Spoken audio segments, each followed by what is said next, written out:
Shalom.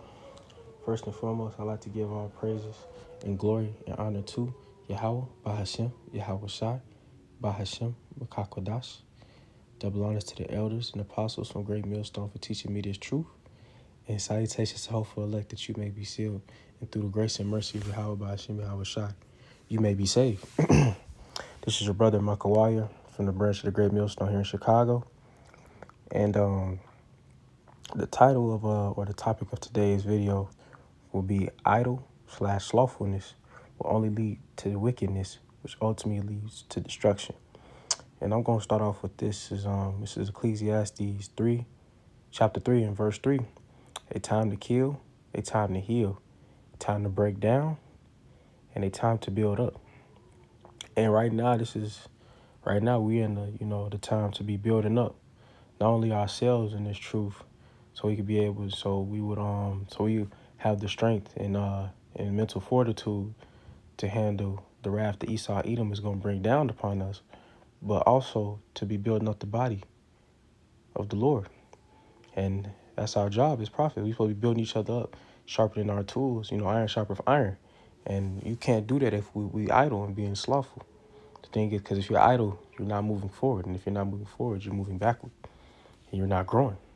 And just to back up, the idleness is evil, is wicked. This is Ecclesiasticus chapter 33 and verse 27.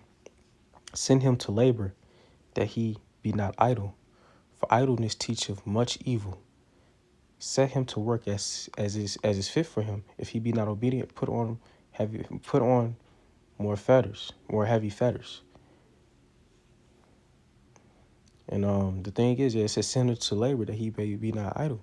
Thing is, for idleness teacheth much evil. So, and it says idleness is a teacher of evil because you're not growing, you're not building yourself up, and also ultimately we're not building up the body.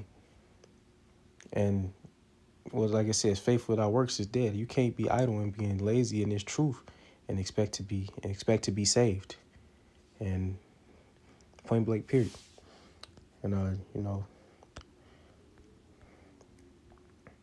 gonna go to the book of Proverbs, chapter 12, and verse 27. The slothful man roasteth not that which he took in hunting, but the substance of a diligent man is precious. In the way of righteousness is life, and the pathway thereof there is no death. So it says the slothful man roasteth not which he took in hunting, because since the man was lazy and he was idle, he didn't get no prize at the end of the day. He didn't get no food. It said, but the substance of a diligent man, a man who actually searched out, put in the work and hunted, says it's precious.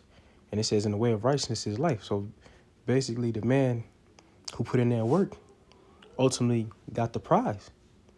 And in the path thereof there is no death. Like it says faith without works is dead. Just like that idle man who was lazy and he didn't get no prize at the end. He didn't get to eat because he didn't hunt. But the man that did hunt, that put the work in, that crawled through the mud and through the jungle, wherever he was at hunting this beast, he ended up slaying that beast, and ultimately ended up getting, and ultimately ended up eating and getting a prize, the game. And that's it on that.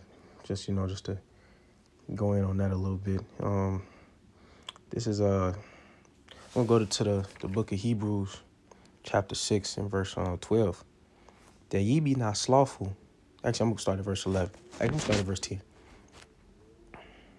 For Yahweh is not unrighteous to forget your work and labor of love, which ye have showed towards his name, and that ye have ministered to the saints and do minister. And we desire that every one of you do shew the same diligence to the full assurance of hope unto the end. That ye be not slothful, but followers of them who through faith and patience inherit the promise. So the Lord sees your work. No matter if you have one view, no matter if you have no views, the Lord sees your work, that you have ministered upon the saints. And he sees that you're diligent.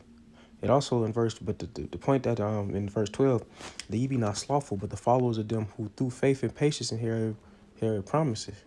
And the examples of those who are not slothful, and it says, be not slothful, but followers of them are the apostles. They've been putting in work for longer than a lot. Some brothers have been alive, and they said we got to be followers of them because they haven't taken no breaks. You can see all these other camps they out here taking breaks, and the thing is, it's supposed to say be actually I'm gonna get that precept next, but I'm gonna quote it, but be instant in season and out of season. Man, we supposed to be on fire for this truth and be putting in this work, so we can get that grace and mercy from Yahweh by Hashem Yahweh Shai. Like going back to that Proverbs, we talked about that man that put in that work, who it says who a diligent man is precious, but it says that the idle man he roasteth not because he didn't hunt anything and he didn't get no food that day. He ultimately didn't get the prize, but the diligent man did, and that's supposed to be us. We're supposed to be diligent in this truth, so ultimately we crawl through the mud and jungle just like that hunter did, and ultimately receive salvation. And I'm gonna end it with this. I quoted it earlier. This is 2 Timothy chapter 2, and I'm gonna start at verse. This is 2 Timothy chapter. Oh wait, it's like 2 Timothy chapter 4, and verse 1. I'm gonna start at verse 1. I charge thee therefore before the Most High and the Lord Yahweh Shai Hamashiach, who shall judge the quick and the dead at his appearing and his kingdom.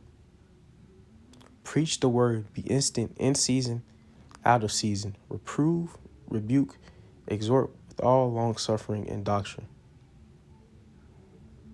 So the thing is, we supposed to be in season. We supposed to preach the word, no matter it says in season, out of season, no matter if it's rain, snow, sleet, if anything. We supposed to be preaching this word and not being idle, man, because that's how we ultimately gonna grow in this truth. And I hope this was edifying. I'm gonna start off with giving all praises and glory and honor to Yahweh by Hashem Yahweh Shai. Like I said, double honors to the apostles and elders of Great Millstone for teaching me this truth, and salutations to the hopeful elect that you may be saved. And through the grace and mercy of Yahweh by Hashem Yahweh Shai, that the righteous elect will be saved.